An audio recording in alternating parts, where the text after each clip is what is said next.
Assalamualaikum warahmatullahi wabarakatuh. Selamat pagi, salam sejahtera untuk kita semua. Yang terhormat kepada Mistika Febriani dan teman-teman yang saya banggakan. Pagi hari ini izinkan saya memperkenalkan diri. Nama saya Putri Chania Firijanisa selaku moderator di presentasi kelompok 3 hari ini.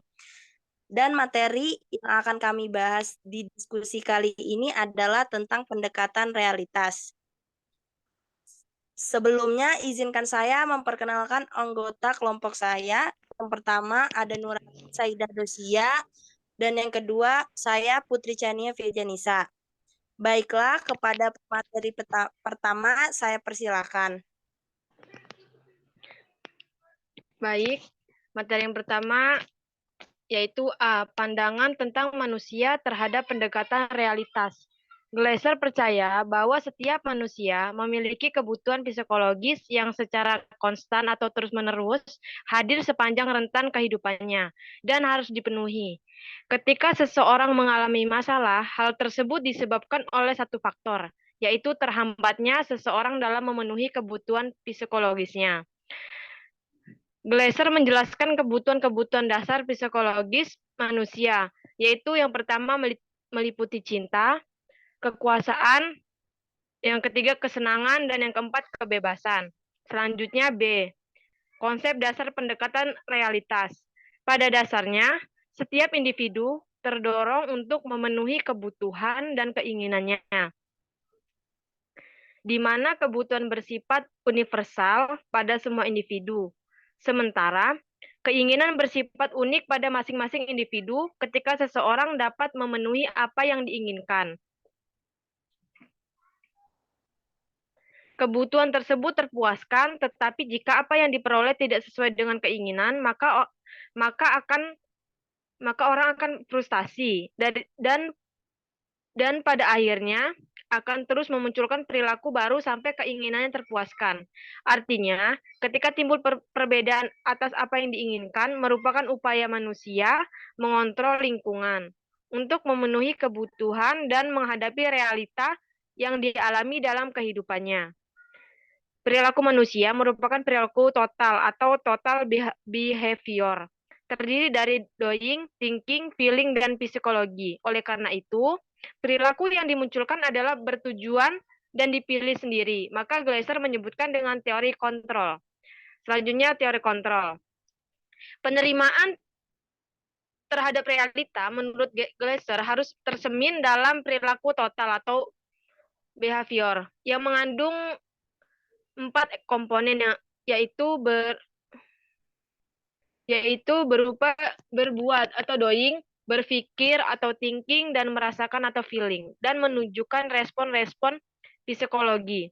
Konsep perilaku total membandingkan bagaimana individu berfungsi sebagaimana mobil berfungsi, seperti halnya keempat roda mobil membawa arah mobil berjalan. Demikian halnya keempat komponen dari total behavior tersebut menetapkan arah hidup individu.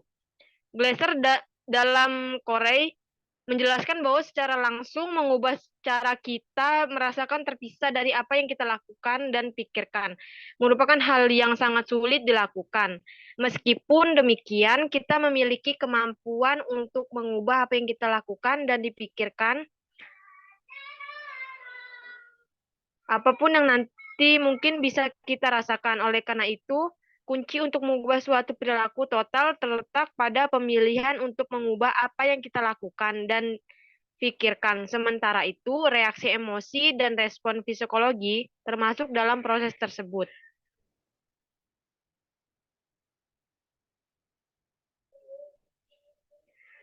Selanjutnya, konsep 3R.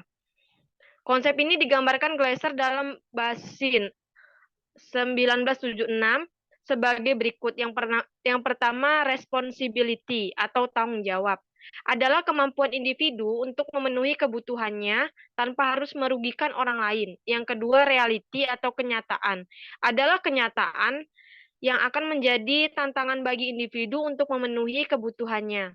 Setiap individu harus memahami bahwa ada dunia nyata di mana mereka harus memenuhi kebutuhan-kebutuhan dalam rangka mengatasi masalahnya. Dan yang ketiga, right atau kebenaran, merupakan ukuran atau norma-norma yang diterima secara umum sehingga tingkah laku dapat diperbandingkan. Selanjutnya C, tujuan-tujuan konseling pendekatan realitas. Yang pertama, menolong individu agar mampu mengurus diri sendiri supaya dapat menentukan dan melaksanakan perilaku dalam bentuk nyata. Yang kedua, mendorong konseli agar berani bertanggung jawab serta memikul segala resiko yang ada sesuai dengan kemampuan dan keinginannya dalam perkembangan dan pertumbuhannya. Yang ketiga, mengembangkan rencana-rencana nyata dan realistik dalam mencapai tujuan yang telah ditetapkan. Yang keempat, perilaku yang sukses dapat dihubungkan dengan pencapaian kepribadian yang sukses, yang dicapai dengan menanamkan nilai-nilai adanya keinginan individu untuk mengubahnya sendiri. Dan yang terakhir, terapi ditekankan pada disiplin dan tanggung jawab atas kesadaran sendiri. Yang D, peran dan fungsi konselor. Fungsi konselor dalam pendekatan realitas adalah melibatkan diri dengan konseli, bersikap direktif atau diaktif, yaitu berperan seperti guru yang mengarahkan dan dapat saja mengonfrontasi sehingga konseli mampu menghadapi kenyataan. Di sini, terapi sebagai fasilitator yang membantu konseli agar bisa menilai tingkah lakunya sendiri secara realistis. Baik, saya kembalikan ke moderator. Baik, selanjutnya materi yang akan dibacakan oleh saya sendiri.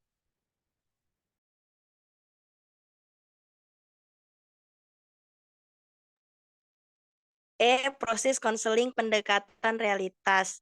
Pendekatan ini melihat konseling sebagai proses rasional yang menekankan pada perilaku sekarang dan saat ini. Artinya konseling ditekankan untuk melihat perilakunya yang dapat diamati daripada motif-motif bawah sadarnya. Dengan demikian, konseling dapat mengevaluasi apakah perilaku tersebut cukup efektif dalam memenuhi kebutuhan atau tidak. Jika dirasa perilaku-perilaku yang ditampilkan tidak membuat konseling merasa puas, maka konselor mengarahkan konseli untuk melihat peluang-peluang yang dapat dilakukan dengan merencanakan tindakan yang lebih bertanggung jawab. 1. Konseli dapat mengeksplorasi keinginan, kebutuhan, dan apa yang persepsikan tentang kondisi yang dihadapinya.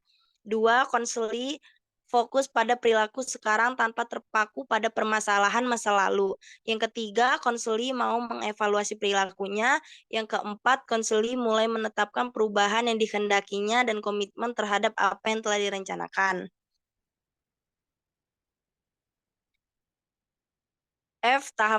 Tahap-tahap konseling pendekatan realitas.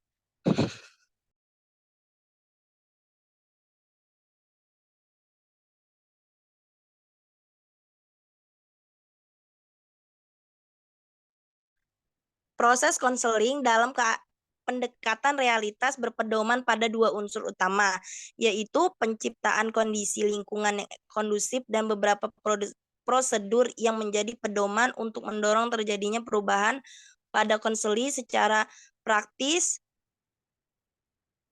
Thomson mengemukakan 8 tahap dalam konseling realitas. Tahap pertama, konselor menunjukkan keterlibatan dengan konseli. Yang kedua, fokus pada perilaku sekarang. Yang ketiga, mengeksplorasi total behavior konseli. Yang keempat, konseli menilai diri sendiri atau melakukan evaluasi. Yang kelima, merencanakan tindakan yang bertanggung jawab. Yang keenam, membuat komitmen. Yang ketujuh, tidak menerima permintaan maaf atau alasan konseli. Yang kedelapan, tindak lanjut.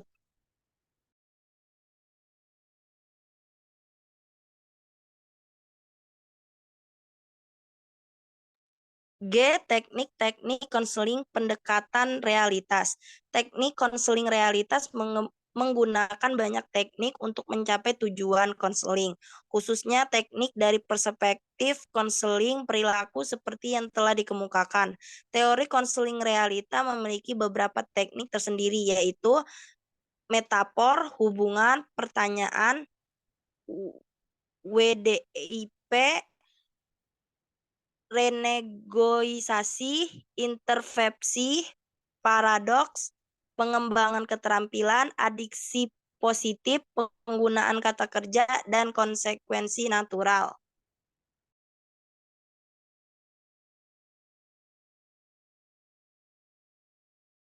Kesimpulan, menurut Glasser, setiap individu memiliki kebutuhan psikologis yang secara konstan hadir sepanjang rentang kehidupan dan harus dipenuhi, dan individu mengalami permasalahan psikologis karena ia terhambat dalam memenuhi kebutuhan psikologisnya. Keterhambatan pemenuhan kebutuhan psikologis pada dasarnya karena penyangkalan terhadap realitas, yaitu kecenderungan seseorang untuk menghindari hal-hal yang tidak menyenangkan. Dalam pendekatan realitas, penerimaan terhadap realita dapat dicapai dengan melakukan sesuatu yang realistis, bertanggung jawab, dan benar, dikenal dengan istilah 3R. Konsep 3R harus tercermin dalam keseluruhan perilaku konseli, meliputi tindakan, pikiran, perasaan, dan respon-respon fisiologisnya. Pandangan Glasser tentang manusia adalah setiap individu bertanggung jawab terhadap kehidupannya. Tingkah laku seseorang merupakan upaya mengontrol lingkungan untuk memenuhi kebutuhannya. Individu ditantang untuk menghadapi realita tanpa memperdulikan kejadian-kejadian di masa lalu, serta tidak memberi perbatian pada sikap dan motivasi di bawah sadar. Dan setiap orang memiliki kemampuan untuk melakukan sesuatu pada masa kini. Konseli bertujuan membantu individu mencapai identitas berhasil, yaitu individu yang mengetahui langkah-langkah apa yang akan ia lakukan di masa yang akan datang dengan segala konsekuensinya. Bersama-sama konselor, konseli diharapkan kembali pada kenyataan hidup sehingga dapat memahami dan mampu menghadapi realita.